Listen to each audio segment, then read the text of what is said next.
Kasi baka mamaya hindi masyadong naintindihan ng kababayan natin. 11 kami, 11 din sila. Opo. Kaya lang yung 10 nag-walk out. Nag-walk out. Isa na lang ang natira, so 12 na lang kami. Yes, tama kayo. Sa makatwid sa 12, walang quorum. Tama? Wala po, 50-50. Oh. Wala nga. Dapat ang quorum kasi 13. 13, Tandaan mo opo. dyan, ha? Baka Opo. ikaw pati ikaw nawawala. Kaya ako sinasabi ito, Opo. nung 12 na lang kami, sinong nag-question ng quorum? Si Senad Tito Sen, opo. Oo, sabi niya, Minority Leader. do we have a quorum? Wala na, dahil 12 nga eh. Oo nga, no, naka-record yun. Bakit nung ginawa nila na June 3, Oo. pinipilit nila na merong quorum? Oo nga, no. Oo nga. So, they questioned the same number of quorum, 12 din yun. pero ginamit nila noong June 3. Ito ang balita ngayon trending at pinag-uusapan ngayon sa mundo. Ng social media ang di umano'y balitang dapat malaman ng taong bayan na pilit itinatago o ayaw umanong ipalabas ng bayarang media sa palasyo, kamara at senado sa publiko. Pero bago ang lahat, kung bago ka pa lamang sa channel na ito at kung gusto mo ang balitang politika, please huwag kalimutan mag-like, subscribe at i-click ang notification bell para mas maging updated ka palagi sa lahat ng mga video na ina-upload namin. At ito na nga mga kababayan. Ng agaw ng posisyon sa Senado. Teka lang, ano palang latest ngayon, Sen? Kasi kahapon nagkaroon po ng pagdinig eh. Ang ating mga kababayan at maging sa social media, ang debate, sino ba talaga ang legal na namumuno ngayon sa mataas na kapulungan ng Kongreso, Sen? Pag-usapan muna natin kung sino ang nasa legal. Kasi yun lamang ang pupwede nating pagbasihan. Ay, tama po kayo. Opo. Kung sinong grupo ang dapat napakinggan, kung sino ang may otoridad, at kung sino ang legitimate na nasa kanila yung Opo. bit. Sabi na, hawak namin ang bit dyan. Hawak natin ang bito. Pati yun, napag-aralan ko na eh. Opo. Kasi ang ginawa nila nung June 3 yata yun, Jen, Oho. 2026. Sila yung nagpasimuno ng ramp session eh. Ngayon na sila yung nagsasabi ng ginawa naming pagdinig kahapon ay bahagi ng ramp session. Liwanagin natin yun, Jen. Yung June 3, 2026, para i-describe natin yun, yun ay isang naked power grab. Okay. Opo. Walang ibang description kung hindi inagawan mo talaga ang totoo at legitimate na leader ng Senado na si SP Alan Cayetano. Oho. Kasi bumasi tayo sa saligang batas mismo, Jen. Para sa Opo. ganun, patunayan natin kung sino ang nasa legal. Tama na ko, Sen. Tama kayo kasi parehas gumagamit ng saligang batas, ha? Oo. Kaya kami mga pangkarama Kaya lang, mamamayan, eh. gumagamit sila ng batas ng pamali. Ayun, Kinakailangan maliwanagan natin. Kaya naman kahit na hirap na ako sa aking mga gawain dyan, Opo. talagang pinipilit kong makarating dito dahil alam ko maraming mga tao ang naghahanap ng katotohanan Oho. kahit na pamali ang kanilang pagpapaliwanag. At may naliligaw, Sen, ha? Ay talagang yun na sinasadya nilang gawin eh. Manlin lang at manligaw ng ating kababayan para hindi nila malaman ang katotohanan. Opo. Diyan magmula nung June 3, 2026 hanggang ngayon. Yun po yung Wednesday, Sen, at Senate adjournment. Sinije. Actually, yung Opo. Sinije na yan, matagal na yan eh. Inulit lang nila, baka Ano nakalimutan nila na merong Joint Resolution number 4. Aha. Ang nakapapirma ron po ay si dating Speaker Martin Romualdez at saka si dating Senate President Chis Escudero. Okay, Joint Resolution number Oo, na 4. sinasabi talaga yung June 6 hanggang July 26. Sinidya na yan. Okay. Inulit lang nila. Oho. Marami silang pagkakamali. Una ng pagkakamali, baka hindi nila nabasa ng tamang-tama Opo. yung saligang batas. Gusto ko magsimula doon dyan eh. Opo. Doon sa rule, saligang batas muna dyan para hindi tayo magkamali. Ano? Opo. Sabi ng Article 6, Article 6, opo. Oo, Section 16, Paragraph 1 ng ating saligang batas. Basahin ko na sa English yan. Sige na po, sige Madali na po. namang makaunawa ang ating mga taga-subaybay. Magagaling lahat yan eh. The Senate shall elect its President and the House of Representatives its Speaker by a majority vote of all its respective members. All of its respective members. Dalawang chambers kasi ang legislature dyan. Oho. Isang Senado Isang kamara. at isang kamara, kung tawagin natin ay House of Representatives. Opo. So sabi niya, ang Senado, i-elect niya yung President at sa panig naman ng House of Representatives, yung Speaker. Isa lamang ang standard, by majority vote of all its members. Ayan, opo. Ngayon, ang Senado madaling kwentahin kasi 24 lang yan kahit anong 24. gawin mo eh. Ang House of Representatives, depende kasi kung ilan ang na-create na na distrito. Opo. So naglalaro yan sa between 300 to 310, ano? Yeah. Plus yung yung party list representative. Oh, pero Opo. huwag tayong mawawala, pag elect ng isang leader ng Senado at saka ng House of Representatives, ang palaging ginagamit ay yung majority of all members. Opo. Of Ngayon, all members, binibigyan natin yung emphasis yun, no? Yung of all members. Oh, Opo. actually yung iba binibigyan pa ng distinction yung of all members saka yung of all its members. Pareho naman yun eh. Okay. Doon sila gumagawa ng kung ano-anong kadahilanan para pilipitin ang nakasiulat na napakasimple. Opo. Okay? Majority vote of all its members. Okay. Dito respective kasi either House ka or Or- Senate. So puntan yes. natin na Senado, 24 ang members. Walang pagtatalo ron. Yes po. Tama. So ang majority ng 24, ang pag-compute ng majority is 50% plus 1. Yes po. Sa mga tweed, ang kalahati ay 12 plus 1, 13. 13. Oho. Palagay ko doon ay hindi pagsisimula ng debate yun eh. Oh, kahit bata maliit po, alam na alam. Oh, yun, Sen. malinaw Opo. na malinaw. Opo. Oho. Ngayon, puntahan natin naman yung rules ng ating Senado. Okay. Yung rules ng Senado ay kailangan natin puntahan para malaman natin kung consistent siya doon sa sinasabi ng saligang Masaligang batas. batas. Oho. Oh. Nasa Rule 2 naman ito, Section 1 dyan. Ano? Opo. Senate rules na po yan, ha? Senate rules rules. na to. Yes po. Rule 2, Section 1. Sabi niya, the Senate shall elect in the manner herein provided a president, Opo. a president pro tempore, Okay. a secretary, and a sergeant at arms. So yung apat na yung posisyon. Oh. These officers Okay. shall take their oath of office before entering into discharge of their duties. So, punta tayo ngayon sa Section 2.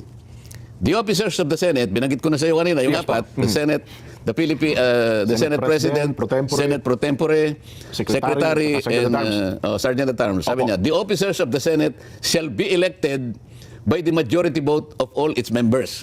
Under the rate of all its members. So pareho rin, sabi niya, by the majority vote of all its members. Opo. O ede, paano ngayon yun? 24 ang senators. Oho. Sa mga tweed, mapasaligang batas, mapa sa tuntunin ng Senado, nire-require na ang pag-i-elect ng mga opisyalis ng Senado, ito ay sa pamamagitan ng majority of all its members. Ayun, oho. Ngayon, na-compute na natin kanina, ang majority ay 13. Yes po. Kung sa Senado pag-usap. Senado. tama kayo. Ngayon, ang sinasabi nila ngayon, dahil 12 lang sila dyan eh.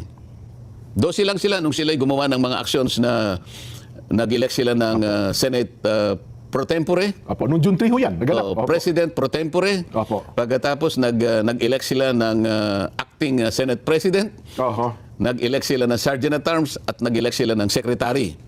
Ngayon, dahil 12 lang sila, nangangatwiran sila dyan at ginagamit nila yung isang jurisprudence. Ito ay yung Abilino versus Cuenco. Ayan. Okay. Opo. Oho. Akalain mong itong jurisprudence na ito dyan, 1949 pa. So 1949, under 1935 Constitution po ito. Oo, 1949. Opo. Alam ko dyan, 1-year-old ka pa lang noon. Abi, Jel Mao, naglalakad-lakad na po ako noon. Ginamit kasi doon dyan na ang quorum o yung nananatiling parang majority Opo. na mag-i-establish ng quorum, 12 lang. Aha. Dahil nung panahon na Bagamat yun, noon pa yun, 24 din po, Senador. 24 pa rin. 24 din. Oho. 24, 1949 hanggang ngayon, 24 pa rin. 24, opo. Kasi sa 1935 Constitution, 1973 Constitution, hanggang 1987 Constitution, nananatiling 24 ang 24 bilang na po ang senador senador. natin. Yes po. Ngayon, nung panahon nila, itong Abilino versus Cuenco, yung isa sa kanila ay nasa ibang bansa. Aha. Kaya, ang total na bilang na pagkukunan mo ng majority ay 23 lang. Opo. Sa mga tweed, sa 23, ang magiging quorum mo dyan ay ilan? 12. 12, pwede na. Opo, Kasi oo. 23 divided by 2, alam mo na, Opo. di ba? Oho. Sa mga tweet, tama lang dahil sinabi ng Korte Suprema na tama yung ginawa nila dahil yung isa sa kanila ay wala sa jurisdiction ng Pilipinas. Aha. Okay? Opo. Ngayon, hindi nila ngayon, ginagamit nila ngayon yon. Oo. Sabi namin, mali yon. So bukod doon, may ginamit din sila na isang session na noon ay pinangunahan ni Senator Drilon. Opo. Noong panahon naman na sila ay nakapag-establish ng quorum na 12, 2015 nata yun, Sen, ano? 2015 yata 2015, yun, opo, oo. pero nasa record, 4 naman na senador ang nasa ibang bansa. Aha. Sa mga tweet, Oh. 24 minus 4, Jen, Opo. ilan yon? 20. O ano yung majority o ano yung quorum Oho. ng 20? 11. 11. Eh may 12, di lalong maganda. Di sobra, opo. Oh. Anong ibig sabihin nun? Ginamit ni Franklin Drilon yung jurisprudence ng Abilino Cuenco. Yun ang kauna-unahang application nung kaso ng Abilino versus Cuenco. 2015, 1940. Kabisado niya yun dahil abogado siya. Yes po. Di ba? Tama naman yun dahil ang doktrina na establish kapag ka ang isang senador ay wala sa Pilipinas, Ayun, siya ay outside the coercive jurisdiction of the Senate. Ayun pala. Maalala mo, sa rules ng Senate din, para lang magkaroon ng quorum, pwedeng pa-aresto yung senador para lang magka-quorum. Kaya coercive yun Pag inaresto ka, coercive yun Coercive, yes. Halimbawa, kung talagang pinipilit mo lang na talaga na ayaw mo dumaloy, nandun ka naman. Pwede kang arestuhin ng Sergeant at Arms sa pamagitan ng order ng Senate President para lang magkaroon ng quorum. Nasa rules namin yun Okay, Ngayon, kung apat yung wala sa Pilipinas, paano gagawin mo? Kung nasa abroad Di ba? Opo. O, walang coercive power ang Senate para iharap sila nung panahon na yon. So, panahon ni Franklin Drilon, 4 yung absent. Pwede ba natin ipasinag yun para makita natin? Sige nga po. Direct baka may pasinag natin. Ayan, makikita mo yung roll call dyan. Opo. Sige, paano nyo para makita natin yung mga... 2015. Sa bandang ibaba niyan, makikita natin. Merong minota kasi dyan With 12 senators present, the chair declared the presence of quorum. Yan. Ayan. Senators Angara, Binay, De La Rosa, Drilon, Ontiveros, Marcos, Pangilinan, Pimentel, etc. Okay. Next. Senator De Lima was unable to attend the session as she was under detention. Anong year ba yan? Ano bang year yan? 2015 po ba yan? Hindi, tingnan natin kung anong date. Baka hindi yan. Mamaya na natin i-discuss yan. Ang gusto kong maipakita, yung una, kasi iba yung pinadala niya. Yan, yung isa muna, yung nauna. Dalawa yung binigay ko sa iyo Yung isa daw direct. Yung unang, yung una. Sige, habang ano ba ang punto doon, Sen? Habang inire-ready po doon sa ating... Kasi doon nakalagay, editor. nakalagay doon sa unang binigay ko kay Direk, Opo. na 4 talaga. Ang wala sa Pilipinas. Ang wala sa Pilipinas. Kaya nga, yung 12 na attendance, sapat na yun para mag-constitute ng quorum. Lagpas sa quorum. Ngayon, balikan natin yung ginawa nila noong June 3, 2026. Kailan lang yun? Ilang araw lang yun? Last Wednesday, di ba? Yes po. Ilan ba kami na senador dyan? 24 po. 24. Hindi naman po pwedeng sabihin nila dahil si Senator Bato ay nagtatago, ay nawala na siya sa 24. Senador pa rin po siya. Hindi rin naman totoo dahil sa nakakulong ngayon si Senator Jinggoy, bigla na lang siyang hindi senador. Senador pa rin po Sa siya. mga tweet, yung bilang nananatili na 24. Yes po. Tama? O ngayon, ano ngayon ang quorum ng 24? Di 13. 13. Oo. Ang buong akala nila, nung sumama sa kanila si Senator Cheese, na umattend doon sa session. dalawa ang bilang ni Senator Cheese. Na kunwari invisible yung isa, pero nananatiling 12 lang. Ngayon, Jen, ang sinasabi ng saligang batas kasi, Jen, makakapag-transact ka lang ng trabaho mo. Bilang senador? The Senate can transact business or do business kung majority. Di ba? Ngayon, 12 lang yun, Jen Paano ka ngayon makakapag-transact ng business ng Senado kung wala yung required na mandatory na 13? Okay. Nag-elect sila ng Senate President pro tempore. 12 lang sila, Jen. Illegal yun. Kasi ang kailangan mo talaga ay 13. Pagkatapos, ang sabi nila, acting president si Senator Gatchalian. Paano mo ngayon i-legitimize yung magiging legitimize yung pagkakahirang niya na Senate President? Unang-una, para ikaw para mapalitan mong Senate President, valid yung ginawa niyong aksyon. Ibig sabihin, 13 sila. Pangalawa, paano mo naman papalitan si Senate President Alan Cayetano? Sa liwanag ng rules namin din, kailangan palitan mo yung acting yung nananatiling Senate President. Una, wala siyang physically, hindi siya makakagawa-ganap ng tungkulin. Una best talaga wala. Diba? O kaya nag-resign siya. O kaya namatay siya. Ayan, incapacitated. O kaya talagang incapacitated na permanently. So magtatalaga ngayon ng acting Senate President. Sa mga tweet, lahat ng ito ay wala Paano mo papalitan ng Senate President? Una, illegal yung ginawa ninyo na pag-i-elect ng President pro tempore. Oho. Hindi mo rin pwedeng palitan si Senator Laurel Legarda na siya ang nahirang na Senate President Pro tempore Oho. dahil buhay pa naman siya. Yes po. Hindi sa AI. Hindi siya Hindi sa AI. hindi sa AI. So, paano ngayon ito? Paano nila sasabihin ngayon na ang kanilang ginawang mga aksyon doon sa kanilang naked power grab ay batay sa tuntunin, Oho. batay sa Constitution? Mali po yun eh. Oho. Yun ang unang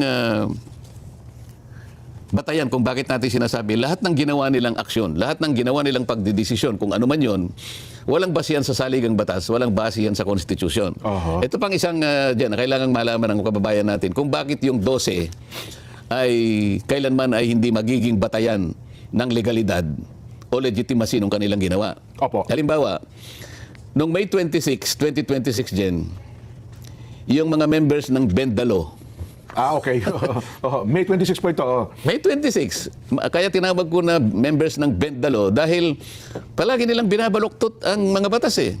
Oho. Ang saligang batas, kanina diniscuss natin, 13 kanya ang majority. 13 ang quorum. Opo. Tama? Sa tuntunin namin, 13 pa rin. Opo. Pati sa pag-i-elect ng mga opisyalis ng Senado. Pero noong May 26, 2026, yung mga miyembro ng Bendalo, nag-walk out. Yun yung walk out. Yes po. Nag-walk out sila. Noong panahon na yun dyan, natatandaan ko, 11 kami. Oho. Kasi si Senator Bato at saka si Chis Escudero, wala. Okay. Kaya Oho. 11 kami. Si Chis Escudero, alam mo na kung bakit wala doon sa session hall. Opo. Oho. Okay. Si Chis naman, absent, wala din. So dahil 13 kami, minus 2, ilan? Di 11. 11. Opo. O kami ang 11 noon. Sila naman, 11 din. Yung nag-walk out. Oo, Opo. 11. Ngayon, dahil pinopropose ko na i-amend namin yung aming Senate rules, Opo.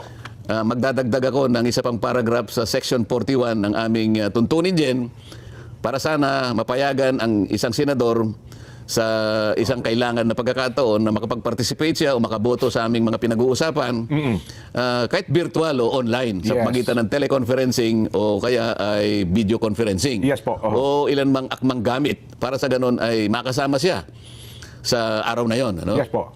Mahigpit nilang tinututulan yon dahil ang buong akala nila yon ay para lamang kay Senator Bato o kaya kung sino pa yung susunod na makukulong. Kung sino man. Oho. Noon naman, hindi pa naman nakakulong si Senator Jinggoy. So Yes, inaakala nilang makukulong sa amin si Jinggoy, si Senator Joel. at saka si Senator Chis dahil pare-pareho na silang may kasong plunder eh. Yes po. Pati nga ako, pinlander dyan, di ba? Oho. Ngayon, Nako. mahigpit nilang tinututulan yun dyan dahil inaakala nila na magagamit namin kaagad yun. Sakali mang malagay kami sa ganung kalagayan. Yun ang kanilang pananaw. So makikita mo doon, talagang hindi sila kakampi sa amin talaga. Gusto nga nilang makulong kami at hindi namin magamit yung idadagdag namin sa saligang batas Oo. sa aming tuntunin. Para sa ganun, di kami talaga makapag-participate. Participate sa namang pagdinig. Opo. Samantalang, wala naman kaming nilagay. Sabi ko sa amendment, kahit sino sa amin ang malagay sa isang mahigpit na Pangangailangan, o sitwasyon. consequence na Yes hindi pwedeng makarating physically. Kahit sino man, halimbawa, isa sa kanila nagkasakit, nasa Oo. ospital, Pwede o kaya sila. biglang Opo. nagkaroon ng travel na hindi makakauwi ng gano'n sapagkat na-cancel ang mga flight. Opo. Sila naman makakagamit nung. Kaya lang, ang nakikita nila kagad, kami ang unang makakagamit nung mismong amyenda na ini-introduce ko. Yun nga sinabi ng isang senador. Oh, kaya sa motion ni SP Alan, sabi niya, pwede ba nating pag-usapan ngayon? Opo. Doon nga kami nagtalo, Pag-usapan, pagdebatihan. hindi dito kanya gusto siya komite, sabi niya gano'n. Sa mga kapatid, mas mabuting kanyang mag-walk out na lang tayo kung hindi natin maayos ito. Nag-walk out nga yung 10. Oho. Merong natira sa kanila, di ba? Opo, yung kanilang minority leader. Oo. At kinuwestiyon yung quorum. So 11 kami plus si Senator Tito Soto, 12 kami.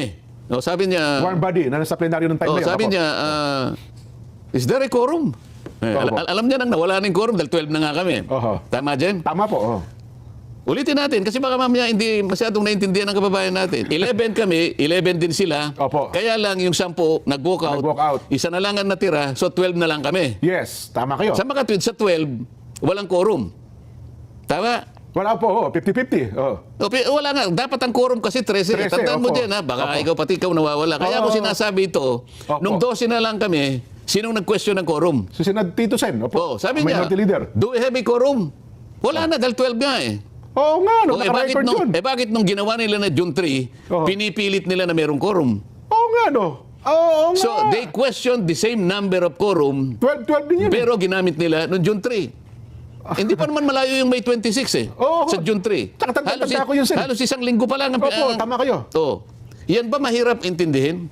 Nung kami 12 na lang, tumayo ang Tito Sen, sabi niya, Kinwestiyon yung do we have a quorum? So Oo. napilitan kaming mag-adjourn dahil wala ng quorum eh. Oo. Bakit nung gumawa sila ng ganito, 12 lang sila, Noong Miyerkules, kung ano-anong kung mga ngatwiran ng ginagawa, Quezio, Abilino versus Cuenco, hindi po ninyo magagamit yun eh. oo nga, ano. So, ngayon siguro, naisip mo na dyan, ano? Oo nga, ngayon ko lang na-realize. O, kailangan maipaliwanag nating mabuti ito eh. Sila mismo ang kumwestiyon ng quorum dahil 12 na 12 lang kayo, kami, opo, oo. pero pinipilit nilang may quorum kahit 12 sila, pagka gusto nila. Pagka yung ayaw nila, wala kaming quorum. Pagka yung gusto nila, May quorum. palaging may quorum. Yan po, napakadali lang intindihin niya. Mukhang double standard nga yun. Mali nga yun. Hindi ano? ba? Oho.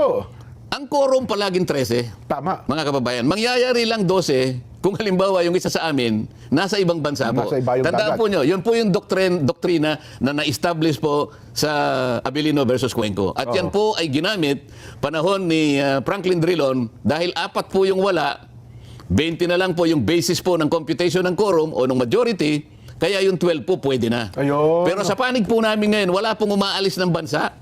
24 po kami, kaya nanatili, 13 po talaga yon. Oho. Madali pong intindihin ito. Sila lang po ang pinipilit na umintindi ng pamali kapag sinabi mong wala po kasi kayong legal background, nagagalit po silang lahat. Masasaktan ng damdamin na